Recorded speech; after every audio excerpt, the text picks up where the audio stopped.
Hi, I'm Terza. I showed up to work like any other day, doing my job, quietly, consistently. But then my own sister poured hot coffee on my lap during a company lunch, and people laughed. No one spoke up, no one stopped her, and just when I thought I'd finally disappeared completely, my husband walked in. Not just any husband, a billionaire. And within minutes, he fired everyone in that room. But that wasn't even the worst part. The real betrayal? It started way before the coffee. What if your own family spent years erasing you, one harmless moment at a time? Would you even notice until it's too late? Let me tell you what really happened.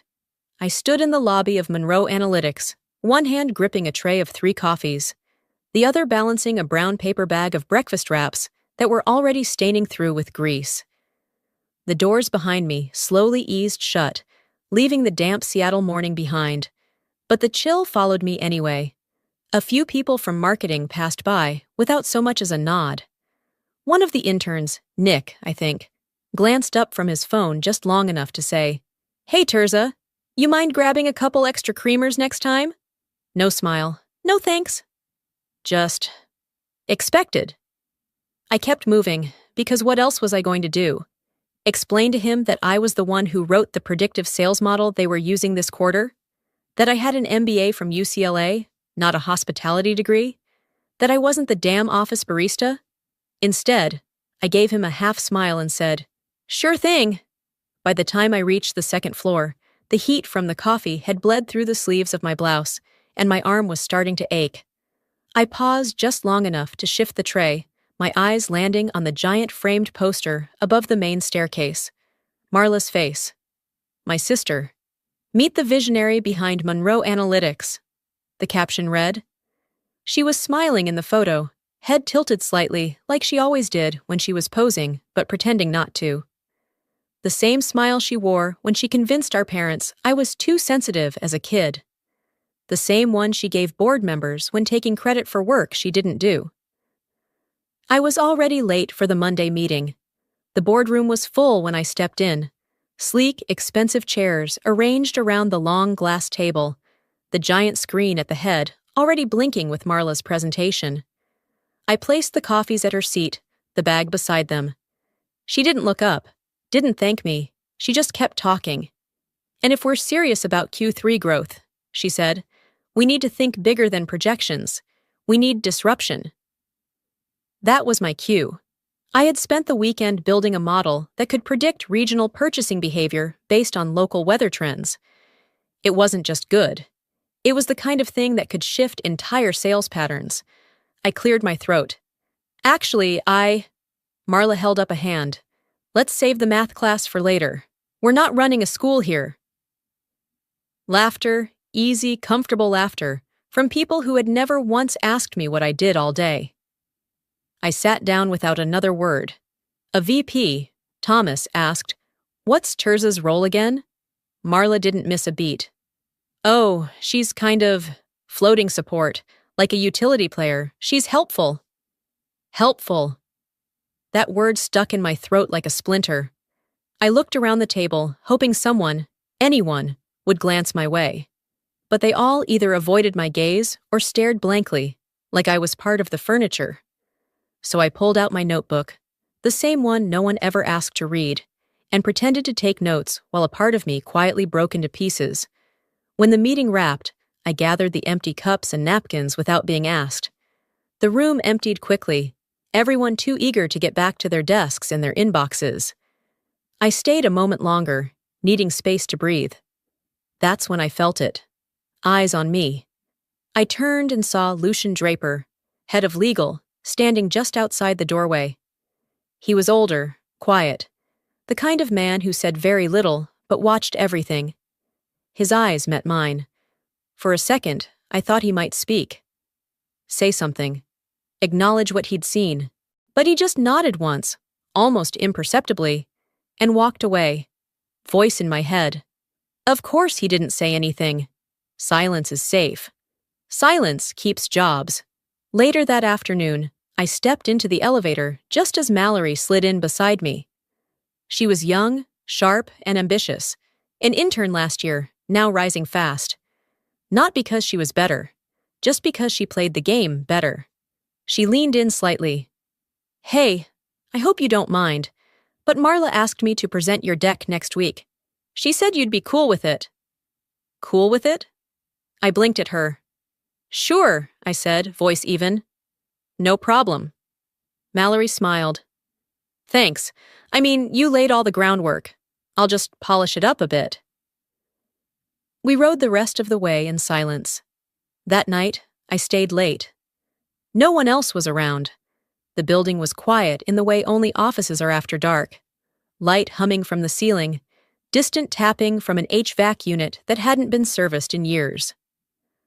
I sat at my desk, staring at my own name written in the corner of my slide deck, and wondered how long it would take before even I forgot I was the one who made it. They didn't need to fire me to make me feel erased. They just stopped seeing me.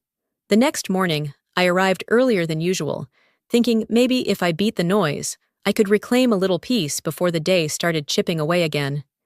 The office was still half lit, mostly quiet, save for the hum of vending machines and the clack of heels from someone in the marketing team arriving just after me. I headed toward the lunchroom, needing water more than caffeine this time. I passed a cluster of interns huddled near the corner booth. They weren't laughing loudly, but they were trying not to. They dispersed the second they saw me. No greetings, no guilt either.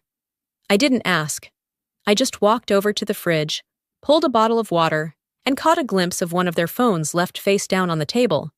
But someone beat me to it. "Hey," whispered Joanna from accounting. She held her phone screen low between us. "I'm not supposed to show you this, but you deserve to know." On the screen. An email thread, forwarded so many times the chain was barely readable. But what was clear, crystal clear, was the image. Me, wiping down the whiteboard in Conference B. Captioned, "When nepotism comes with a mop." Above the image, the subject line read, "Queen bee with no hive." Underneath, a reply. "At least she's good at cleaning up Marla's messes." Joanna looked at me, apologetic. "I didn't laugh," she whispered. I nodded once, said nothing, took my water, and left the room. Back at my desk, I stared out the window. The clouds were thick that morning, heavier than usual for a Seattle spring.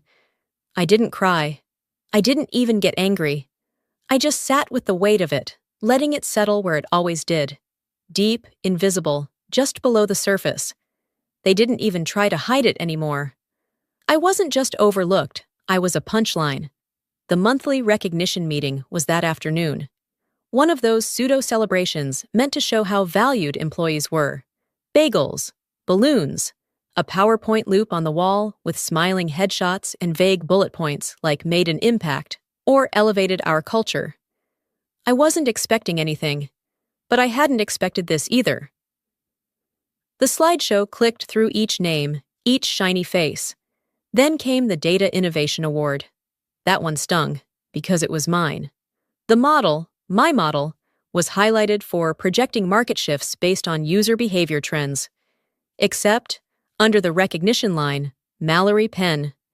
Not even a mention of my name, not in the corner, not in fine print, nothing. Marla stood at the front, perfectly poised, the very picture of leadership.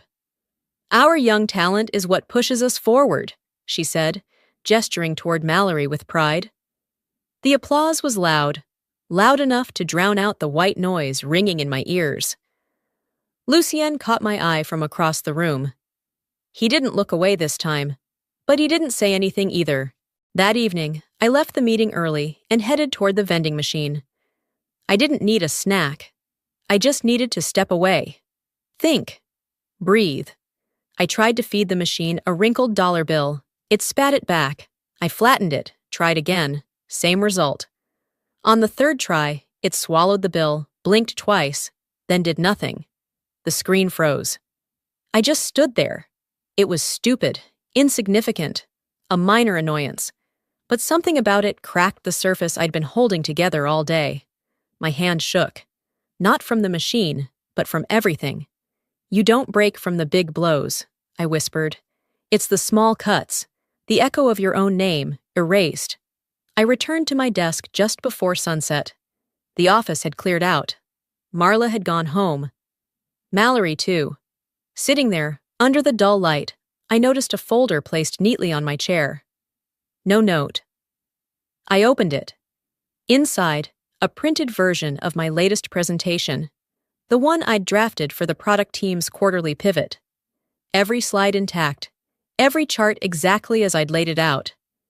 Except for one thing, Mallory's watermark, bottom right corner of every page. My name, nowhere. I didn't even flinch, not anymore. I walked over to the printer tray, checked the timestamp. Printed that afternoon, 2 hours before the recognition meeting. I returned to my desk, sat down, logged into my email, opened a draft. Subject, documentation, Nucra 1. Attachment, scanned copy of the folder. Body, blank. I hit send, to myself. I stared at the screen a few seconds longer, then shut the laptop. They thought I was quiet because I didn't know how to fight. What they didn't know is I had just started. The office was empty by the time I left. I walked slowly through the parking garage, letting the echo of my heels follow me like a shadow that had learned too well how to stay silent. On the drive home, I didn't turn on the radio. I needed the quiet. Not to think, thinking hurt, but to let my thoughts unravel without judgment. The next day, we had an investor visit. One of those high-pressure showcases Marla thrived on. The kind where we pretended everyone was aligned, efficient, inspired. The kind where she reminded everyone, subtly of course, that this company bore her name, even if it technically belonged to our parents. The investor was an older man named Bennett. Friendly, but clearly calculating. The type that read between words more than he listened to them. He shook hands, asked too many questions, and smiled like he already knew who was getting the next funding round. Marla met him at the front, our mother right behind her. Velda Keegan, the matriarch. She wore a tailored navy suit, hair swept back so tight it made her look like she was always in control. She greeted Bennett with a tone of polished confidence and guided him into the hallway like she owned the building, which, in a way, she did. "This is Marla," she said, gesturing with a proud hand. "My daughter, the brain behind all of this." I stood 3 feet away. Velda didn't look at me. She didn't introduce me. She didn't even acknowledge my presence. Bennett turned to me anyway, politely puzzled. "And you are?" "Oh," I said, smiling just enough to be civil. "I'm the one who wipes down the whiteboard." He blinked, then let out a confused chuckle, like maybe it was a joke. It wasn't. Later that evening, Velda insisted we all have dinner with the investor. She made a reservation at some high-end seafood place downtown, white tablecloths, waiters who called you ma'am, without irony. The kind of place where they hand you a wine list longer than the actual menu. I didn't want to go, but not going would have looked petty. Weak. So I showed up, smiled through the introductions, and sat quietly while Velda bragged about Marla's debate trophies from high school and her early admission to Stanford, even though she ended up transferring after 2 semesters. She never mentioned that I'd earned a full ride to UCLA, or that I graduated early, or that I'd once presented at a national conference before I was 30. She talked about Marla like she was the only daughter she ever had. I picked at my food, listened, watched Marla laugh and dazzle, and somewhere between the lobster bisque and the seared halibut, I realized the truth. There comes a moment when silence doesn't protect them anymore. It only exposes you. Back at the office later that week, I had to drop off a hard copy file in Marla's office. It was late, most of the staff had left, and I figured I'd just leave it on her desk and go. Her door was ajar. I stepped in. That's when I heard my mother's voice. "Listen," she said, her tone clipped and impatient. "You need to transition her out. Sooner, not later. People are starting to ask questions." Marla exhaled audibly. "She's not going anywhere. That's the problem." "She's too close. You know how this works. Keep her in the room, but far from the table." "I've been doing that for 6 months," Marla snapped. "She's just quiet. She doesn't fight. She never has." I didn't move. Just stood there, still as air. Quiet, but not empty. I gently set the file on a side table and stepped back out of the office. My heart wasn't racing. My hands weren't shaking. I didn't even feel angry. I felt awake. Back at my desk, I opened a new email. Subject: documentation to do. Attachment: audio recording from my phone, still running in my coat pocket. I hit send. That night, at home, I sat on the floor of my apartment in an oversized sweatshirt, a cup of tea going cold beside me. I pulled out a shoebox filled with old family photos. One of them, me, age 10, holding up a science fair ribbon, had Marla in the background, arms crossed, not smiling. I used to think I was invisible because I wasn't good enough. But I wasn't invisible because I lacked value. I was invisible because I refused to shrink to fit their image of what enough looked like. That was the night I created a new folder on my laptop. Contingency plan. Because if they were going to come for me, I wasn't just going to sit there. I'd been underestimated for too long. And if they thought I wouldn't fight back, they weren't watching closely enough. I spent the next morning pacing my apartment, letting the kettle boil over twice and forgetting where I put my keys. I wasn't panicking, I was preparing. There's a difference. By the time I walked into the office, everything in me had shifted. I wasn't there to survive anymore. I was there to remember who I was before I let them rewrite me. I dropped my bag at my desk and checked my voicemail. I hadn't cleared them in weeks. Couldn't stomach hearing one more just checking in or circling back. But today, I did. Second message down, a woman's voice came through, professional but warm. Hi, Ms. Monroe. This is Kayla from Eastbrook Data. We met briefly at the Boston Tech Summit in June. Our Director of Strategy is moving to Europe, and we'd love to talk to you about stepping into that role. We think your work with consumer behavioral modeling is exactly the direction we need. Give us a call if you're open to a conversation. The date on the message? 5 weeks ago. I sat very still, listening to the beep that ended the message. Boston, director level, a real offer, real recognition. And I had turned it down. Or worse, ignored it.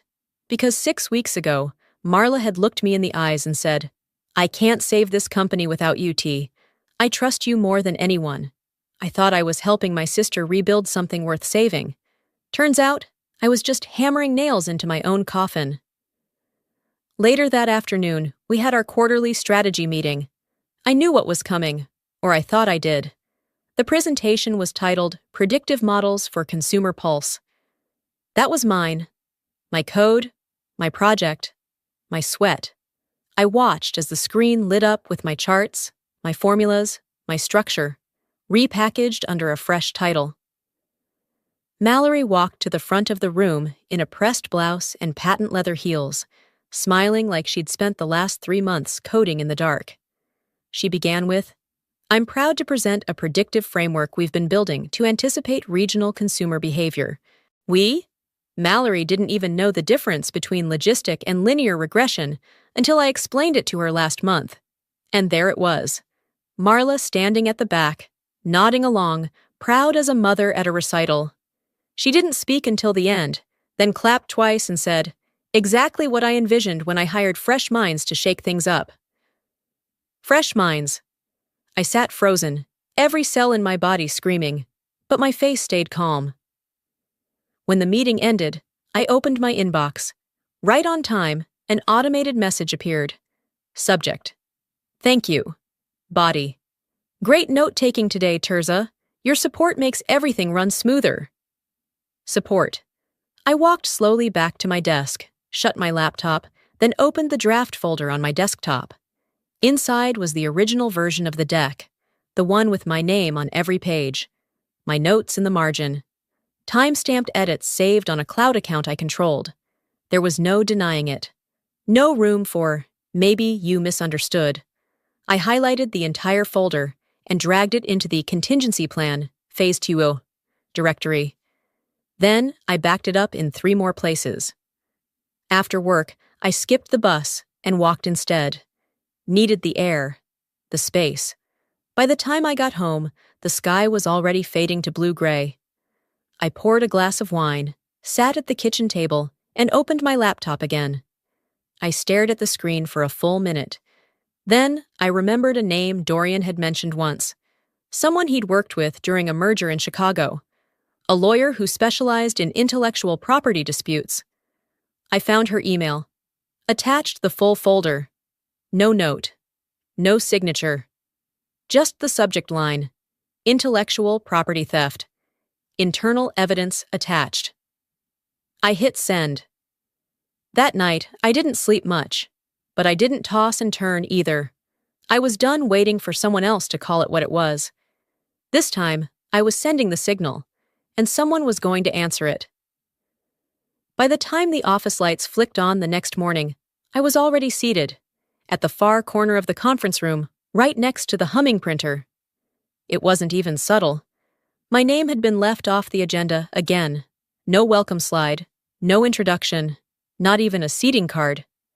Junior staffers sat at the main table, some with less than 6 months of experience. Mallory had a full section to herself. She glanced my way briefly, then turned back to her tablet. She knew. They all did. I didn't ask questions. I didn't try to fix it. I just pulled out my phone, opened the voice recorder, and set it face down beside my notepad.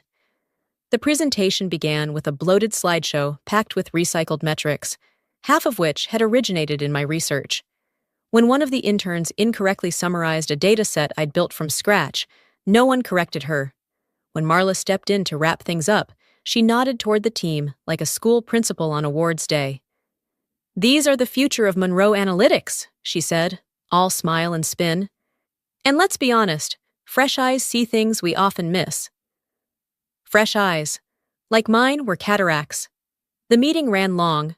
When it finally ended, I waited until the hallway cleared before packing up. I reached for my bag when a new email pinged on my screen. It had been sent to a small group, myself accidentally included. Subject, Thursday debrief, internal only. The first line? Honestly, she's just good for coffee runs and filling out the diversity line item. Another reply came seconds later. She still thinks she's in the running for VP. Adorable. And one more. We should frame that mop picture. Or better yet, name a conference room after her. I didn't react, not outwardly. I hit forward. 2. My secure email. Subject, documentation, Server 3. Body empty. I closed the tab, then walked calmly out of the room and into the hallway, where Marla was standing near the coffee station, chatting with Bennett, the investor. Her voice was light, performative, the way it always was when she had something to gain. She noticed me. "T, don't forget to restock the sugar packets. I think we're low again." I stepped forward, just close enough for her to hear me. "If you push again," I said, steady and quiet, "I'll push back, not like before, not silently." Her mouth curved into that practice smile she used in press photos. "Oh, come on, sis. Lighten up. It's just work." But there was a pause, barely half a second, before she spoke again. That hesitation was all I needed. Back at my desk, I opened the storage drawer and found the printed slides from last week's meeting, the ones with the wrong data Mallory had presented. I clipped a note to the top, no accusations, just corrections, and placed it in Lucian's internal mail slot. He found me an hour later. Didn't say a word. Just walked past and slipped a folded paper into the side pocket of my tote bag. Inside, a printed copy of the email chain, the same one I'd already forwarded. But it wasn't from me. Someone else had flagged it. Someone inside the circle. I stared at it for a long time, my fingers tracing the words like they might burn. They didn't. Not anymore. The hallway outside buzzed with Friday energy, casual conversations, lunch plans, weekend jokes. But something else floated in the air now. A weight, a slowness, like the room was holding its breath. Maybe it was me, maybe it was them. Because when truth lingers too long in silence, even the liars start looking over their shoulders. The next time I saw Marla, it was during the Friday investor luncheon, the kind of event where everything is staged just right. name cards, catered salad bowls, scripted toasts. Even the water had lemon slices floating like performance props. I knew better than to expect anything less than theater, but I didn't expect what came next. I was standing by the long table near the windows, quietly pouring myself a second cup of coffee. The room was buzzing with carefully curated small talk when Marla swept in, perfectly timed and perfectly dressed, 2 tall lattes in her hands. Her eyes scanned the room, then landed on me with that familiar glint I had learned not to trust. She walked toward me, smiling like it meant something, and at the very last second, tripped. The coffee cup in her right hand flew up, arced slightly, then landed squarely in my lap. The heat punched through my dress slacks before the pain even registered. "Oh no!" she gasped, voice high and sugar-coated, eyes widening. "Tirza, I'm so sorry. Still your favorite, right?" People laughed. Not everyone, but enough. A few turned away. 1 or 2 looked like they wanted to say something but didn't. My skin was burning, my thighs stung, the fabric clinging in wet patches. I didn't shout, didn't flinch. I looked her dead in the eye, smiled, just enough to confuse her, and then walked out of the room, slowly and upright, coffee soaking through every step. I went straight to the restroom, locked the stall, and stood there, breathing. One hand on the cold metal wall, the other resting against the scarlet stain growing on my thigh. This wasn't clumsy, it wasn't accidental. It was her final warning. But what she didn't know was, it was also mine. I changed into a pair of workout leggings I kept in my locker, cleaned up the best I could, and returned to my desk. A new email waited in my inbox. Subject line: "Congratulations, Mallory." I opened it, and there it was in bold. "Please join us in welcoming Mallory Penn to her new role as Director of Data Operations," the position I had outlined, the department I had spent months rebuilding, the workflow I had designed from scratch, handed over like a party favor. And below the announcement, a quote from Marla: "Young women like Mallory are the future of Monroe Analytics." I didn't feel betrayed anymore. I felt confirmed. It wasn't neglect. It was strategy, and I'd played right into it. Until now. I opened the encrypted folder on my personal drive.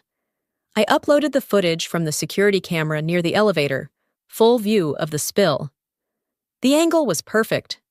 Her trajectory, her smirk a second before impact. Crystal clear? Then I added the mentorship logs, the full document trail showing every time I reviewed Mallory's data, corrected her models, prepped her presentations, dates, signatures, even her notes in my handwriting. The folder name had already been decided. Public disclosure, Stage 1. I opened my leather-bound journal and wrote just one sentence. They gave me coffee. I'll give them fire. By early evening, most of the office had emptied. Only a few lights remained on across the floor. I was updating documentation for the legal team when I heard a knock at my door. Not loud, just enough. Lucien stood in the hallway, expression unreadable. He didn't speak.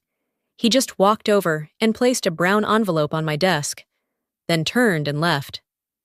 Inside, an HR complaint form, already signed, anonymous. But the wording was unmistakable. It referenced a hostile incident in a public professional setting. It named no names, but the incident description could only be one thing: the coffee. At the bottom, the HR officer's handwriting read, "Filed under review." I leaned back in my chair, exhaled slowly. There were eyes now, watching, quietly, maybe even regretfully. Not everyone would say something. Not everyone was brave. But not everyone was blind anymore either. And if they wanted a show, they were about to get one they couldn't delete. That following Monday began like any other, but something about the stillness in the room felt rehearsed. Too clean, too coordinated. By mid-morning, the announcement hit every inbox. Subject: Leadership in Sync. Meet the Monroe Women Body. Sisterhood in Innovation. The Monroe Women Leading Together. I stared at the subject line, blinking once before opening it. There it was. A full-page press release, glossy and glowing. A photo of Marla and me, smiling side by side. Except I hadn't smiled like that in months. The picture was from last year's holiday mixer, cropped and filtered to remove the people around us, altered just enough to make us look like a united front. The caption read, "A legacy of trust, vision, and sisterhood." Marla was quoted beneath it. "My sister and I have always believed in building this together. We thrive because we lead together." I didn't know whether to laugh or throw my mug across the room. Instead, I clicked print. As the page slid out of the tray, I whispered under my breath. The photo was real. The moment never happened. 2 hours later, I got a ping from a client I hadn't spoken to in a while. Marcus, from Denver. He forwarded a proposal that had been sent to him for a new cross-regional data analysis initiative. His message was short. "Hey, Tirza, didn't you mention this structure to me last quarter?" I opened the attachment. My structure, my analysis flow, my predictive grid. Word for word. Only 2 names were listed, Mallory Penn and Marla Keegan. No acknowledgement, not a footnote, not a based on a concept by. Nothing. But there it was, buried in the metadata. My watermark. Dated. Logged. Unmistakable. I stared at the screen, then slowly closed my laptop. They weren't just trying to erase me. They were replacing me. In real time. One asset, one headline, one client proposal at a time. That afternoon, the company held a quarterly town hall. All hands. Cameras rolling. Clients and partners on Zoom. The topic? Shared Vision, Monroe's Next Chapter. Marla took the stage wearing her signature navy blazer and a smile sharp enough to cut glass. She launched into a speech about leadership, vision, and family legacy. I sat in the back row, perfectly still. I didn't interrupt. I didn't raise my voice. I waited until the Q&A. When they opened the floor, I stood up. Calm, steady. "Marla," I said, "can you clarify when exactly you and I last co-authored a project together?" You could hear the air change. The mic handler hesitated. Someone coughed. Marla blinked, only slightly, but it was enough. She forced a smile. "Tirza, I'm not sure that's relevant to today's discussion." "No?" I tilted my head. "Because it's relevant to the article you published this morning, and it's certainly relevant to the client proposal sent to Denver yesterday." Silence. A junior staffer raised her hand and said carefully, "Didn't Tirza design Project Cora?" Another voice chimed in, this time from the tech team. "Yeah, the predictive grid was hers. We beta tested it back in October." Then Lucian stood up, quiet but firm. "I can confirm the time-stamped files. The source material is Tirza Monroe's." No one laughed. No one looked away this time. I looked around the room. I didn't need to shout. I didn't need to plead. She built a family of mirrors. I lit one match. And just like that, the silence that once protected her was about to testify against her. After the town hall ended, people left the auditorium quickly, but not toward me. No one said anything, not even Lucien. His usual nod was replaced with lowered eyes as he passed my row. Back at my desk, I ate lunch alone again. The cold pasta I brought from home tasted like cardboard, but I kept chewing, one bite after another, like always. No one sat next to me. No one mentioned the Q&A. No one acknowledged what they'd heard, because doing so might require choosing a side, and that would mean risk. It's funny how silence isn't neutral. It just waits to see who's going to win before it speaks. I was clearing my dishes when the elevator bell dinged. The sound wasn't unusual until I heard it again. A pause. Then the steps. 2 men in dark suits walked out first, scanning the room like they already knew where to go. Then came the third figure. Dorian. He didn't wear the usual softness he carried at home. No loosened tie, no casual button-down. He wore a fitted black suit, no tie, eyes focused straight ahead. It wasn't just his clothes. It was the way the air shifted around him. like the room had finally decided to listen. Marla appeared from her office, faltering just slightly.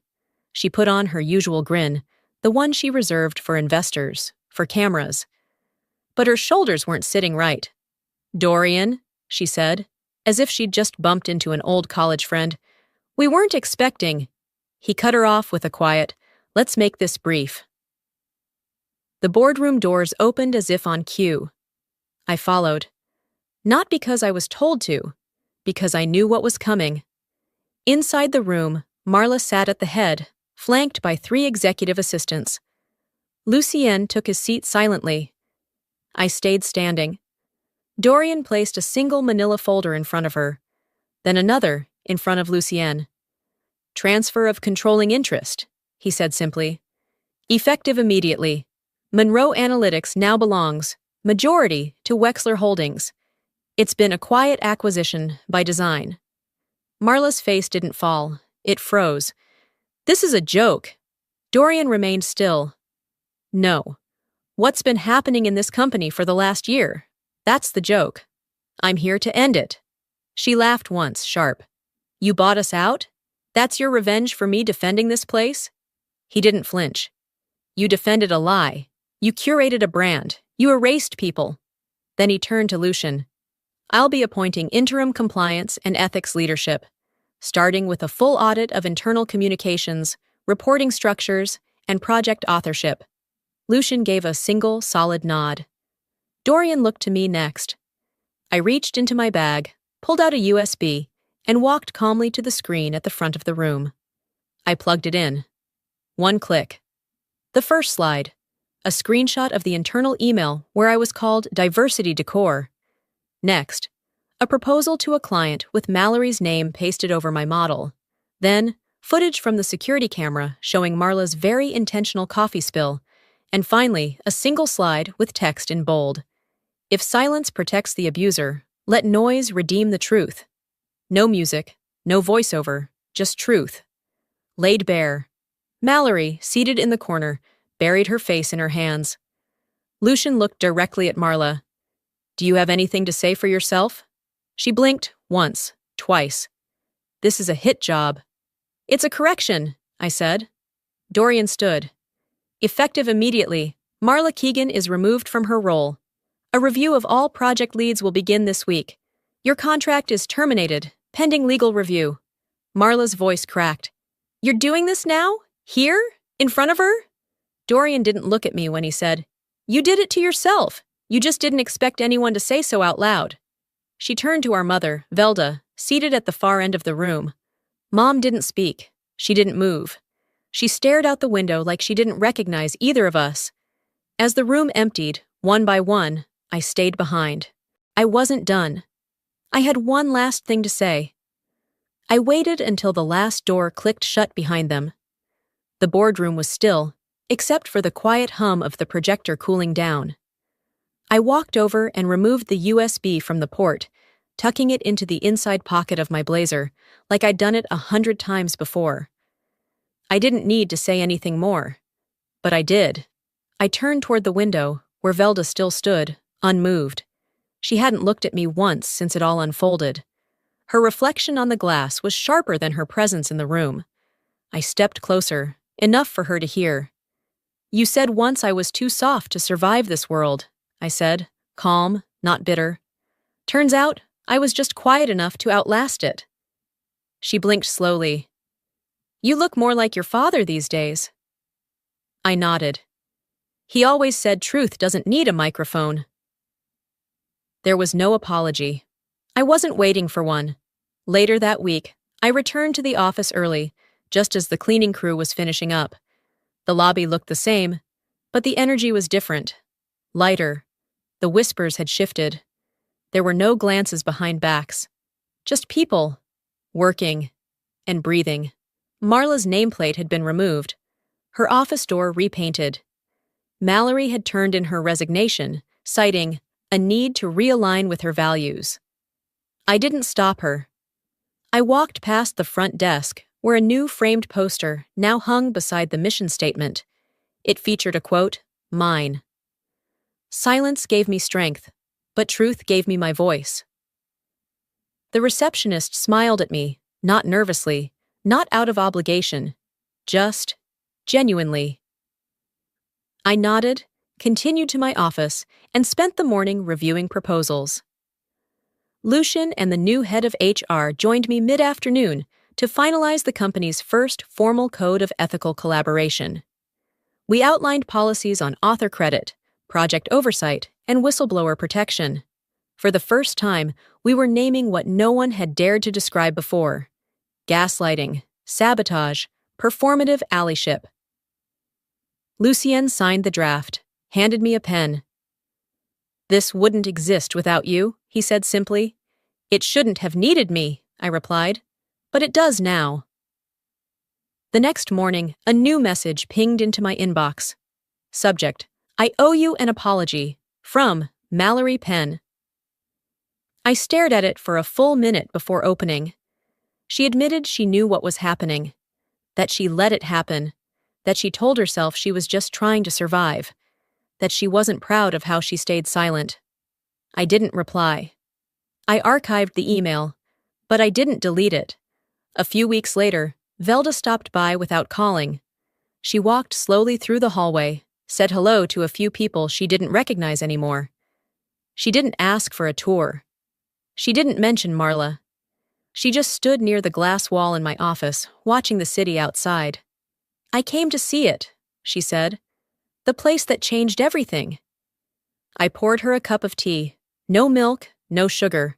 Just how she liked it. She looked around. "You run this now?" "I lead it," I corrected. She nodded. "It's cleaner, sharper." We didn't talk about what happened. There was nothing to revisit. She had made her choices. I had made mine. But as she left, she paused at the doorway. "You never needed fixing," she said. "Just space." That night, I closed my laptop for the last time that week. The new partnership paperwork was finalized. Monroe Analytics would begin sponsoring leadership scholarships for women of color, pursuing degrees in data science and engineering. The first cohort had already been selected. 4 students, bright, sharp, quiet, but not invisible. As I turned off the lights and headed out, there was no applause, no spotlight, just a soft stillness that settled around me like a coat I'd sewn for myself, stitch by stitch. They called it revenge, but I never needed them to fall. I just needed room to rise. You know, I used to think being quiet meant being weak, that staying calm meant giving up. But I've learned that silence, when chosen, can be power. And sometimes the strongest move you'll ever make is to stand your ground without raising your voice. If you're watching this and you've ever felt invisible, at work, in your family, in your own story, I want you to know, you're not alone. And more importantly, you are not powerless. I didn't get here by luck. I got here by paying attention, by keeping records, by listening when no one else would, by choosing not to become like the ones who tried to erase me. And if there's anything I've learned, it's this. You don't have to destroy anyone to reclaim yourself. Just stop shrinking. So let me ask you, have you ever been in a room full of people and still felt unseen? How did you find your way back to yourself? Or maybe you're still trying? Tell me in the comments. I read every single one. And if this story touched something in you, even just a little, drop a 1 in the comments or tell me where you're watching from. If you didn't like it, I want to hear that too. Tell me why. Let's talk about it. No filters here. And if you want more stories like this, raw, real, and full of the quiet power so many of us carry, don't forget to subscribe to the channel. That way, you'll never miss the next voice that finally gets to be heard.